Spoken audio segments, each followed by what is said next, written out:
Assalamualaikum warahmatullahi wabarakatuh. Halo semuanya, perkenalkan nama saya Anggi Firna Anggalaini Lamina Ode dengan NIM 24124009. Nah, di sini saya ingin membagikan hasil pembelajaran dari mata kuliah manajemen kesiswaan mulai dari pertemuan kedua sampai dengan pertemuan ketujuh.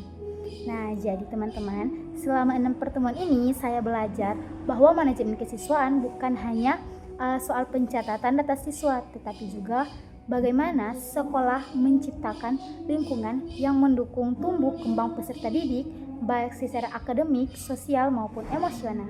Nah, sekarang kita masuk pada pertemuan kedua. Nah, di sini saya mempunyai catatan yaitu ini guys.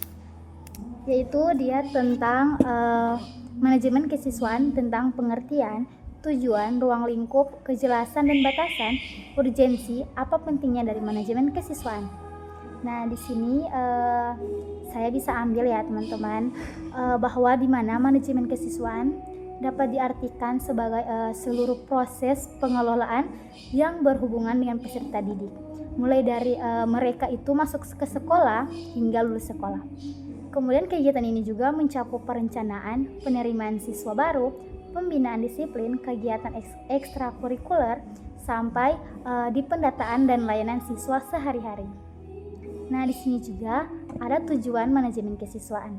Ini ada tujuan utama dari manajemen kesiswaan adalah menciptakan kondisi yang memungkinkan setiap peserta didik dapat belajar dengan nyaman dan mengembangkan potensi dirinya secara optimal. Dengan manajemen yang baik, sekolah dapat mengatur jumlah siswa sesuai daya tampung, menyediakan guru yang cukup, dan memastikan seluruh kegiatan berjalan tertib dan efisien. Nah, di sini juga teman-teman ada ruang lingkupnya. Ruang lingkupnya itu mencakup mulai dari penerimaan peserta didik, pembinaan kehadiran dan kedisiplinan, pelayanan bimbingan, dan hingga pendataan dan pelaporan siswa kepada pihak dinas. Kemudian di sini juga ada urgensi. Nah, yang dimana urgensinya itu adalah agar sekolah ini mampu mewujudkan lingkungan belajar yang kondusif, teratur, serta berorientasi pada mutu dan prestasi peserta didik. Sekarang kita masuk pada pertemuan ketiga, yaitu tentang fungsi manajemen kesiswaan, peran manajemen kesiswaan, prinsip manajemen kesiswaan, dan pendekatan dalam manajemen kesiswaan.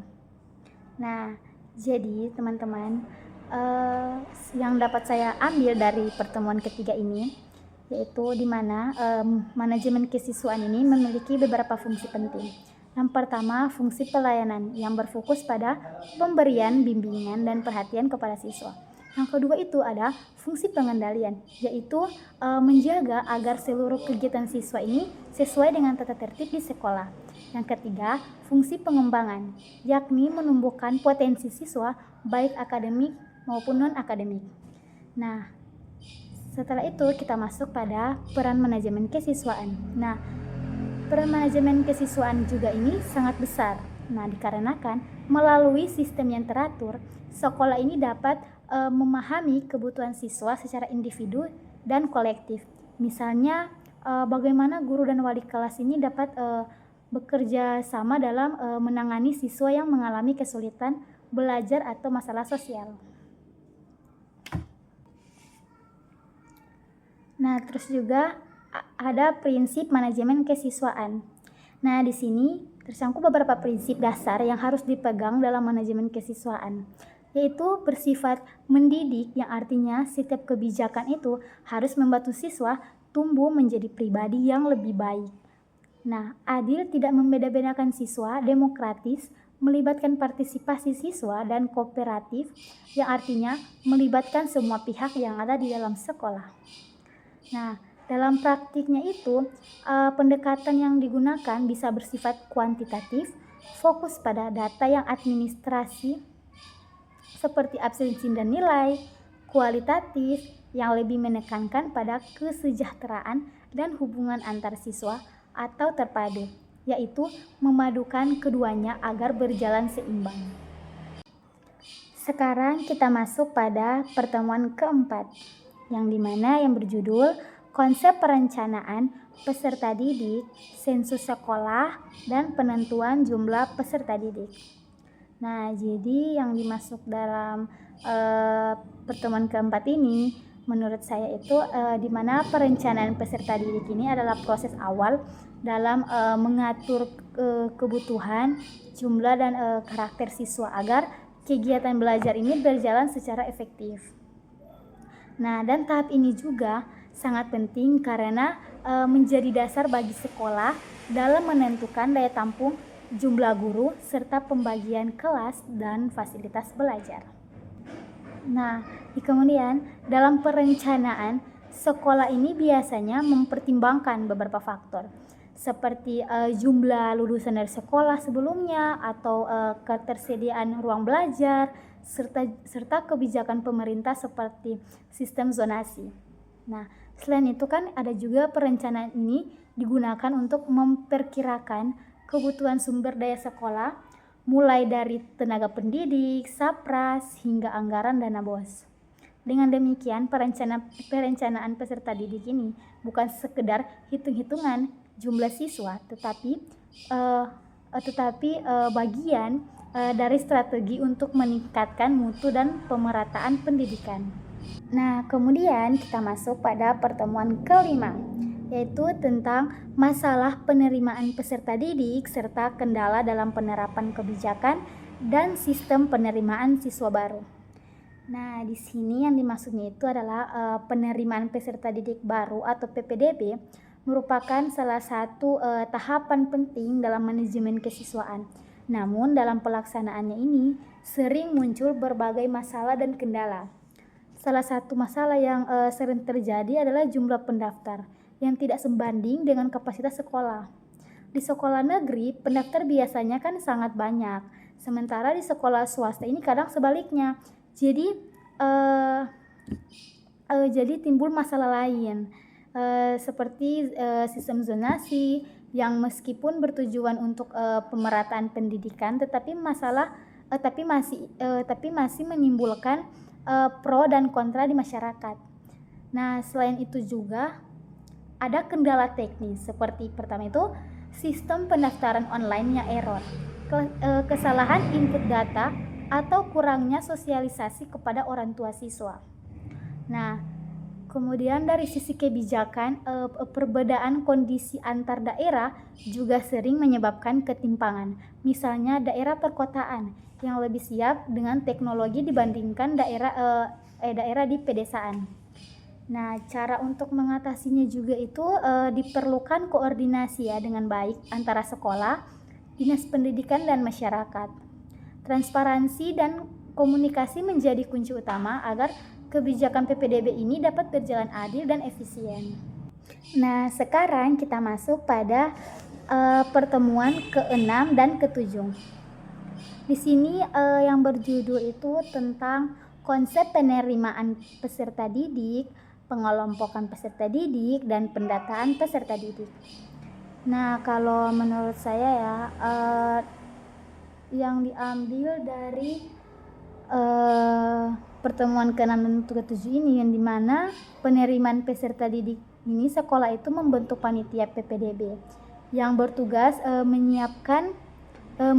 menyiapkan seluruh tahapan, mulai dari rapat kebijakan, sosialisasi, pendaftaran seleksi, hingga pengumuman hasil akhir. Nah, kemudian juga ini sistem PPDB di sekolah negeri biasanya menggunakan 3 jalur utama. Yang pertama itu ada zonasi, yaitu sebesar 60%, prestasi sebesar 30%, dan afirmasi sebesar 10%. Nah, sedangkan di sekolah swasta, seleksi ini dilakukan lebih fleksibel dan mandiri. Nah, setelah dari proses penerimaan, kita dilanjutkan di peserta didik ini dikelompokkan, yang dimana tentang konsep pengelompokan. Nah, jadi tujuan pengelompokan adalah untuk menyesuaikan kegiatan belajar dengan kemampuan dan kebutuhan siswa. Nah, pengelompokan biasanya itu berdasarkan tingkat kelas, bidang studi, ataupun minat. Nah, Jadi hal ini tuh membantu guru itu mengelola kelas dengan lebih efektif serta memberi ruang bagi siswa untuk berkembang sesuai potensinya. Kemudian ada juga konsep pendataan. Kalau menurut Anggi itu kan ini konsep pendataannya. Jadi kan habis kalau menurut Anggi sih pendataan ini dilakukan pendataan dan pengelolaan data peserta didik. Nah, kan itu contohnya itu kan data siswa tidak hanya penting untuk administrasi sekolah tetapi juga menjadi dasar bagi perencanaan, evaluasi serta pembinaan akademik dan non-akademik. Nah, pendataan ini bisa dilakukan secara manual maupun digital, misalnya melalui aplikasi Dapodik dengan pengelolaan data yang baik. Sekolah ini dapat mengambil keputusan yang lebih tepat dan terarah. Nah, itulah pemaparan materi yang sudah saya dapatkan di perkuliahan, mulai dari pertemuan kedua sampai dengan pertemuan ketujuh. Nah, jadi saya mempunyai kata kesan dan pesan ya untuk dosen saya, yaitu Bapak Hairul Amri, yang dimana pesan saya ini semoga kita bisa menjadi generasi pendidik yang tidak hanya cerdas secara akademik, tapi juga memiliki empati terhadap peserta didik. Kesan saya sangat berterima kasih kepada dosen saya, yaitu Bapak Hairul Amri, yang sudah membimbing saya dengan sabar, serta teman-teman juga yang selalu aktif dalam berdiskusi. Nah, semua pengalaman ini membuat proses belajar terasa hidup dan bermakna. Nah, sebagai penutup, dari keseluruhan materi ini saya belajar bahwa manajemen kesiswaan bukan sekedar proses administratif, melainkan sistem yang berorientasi pada pengembangan manusia seutuhnya.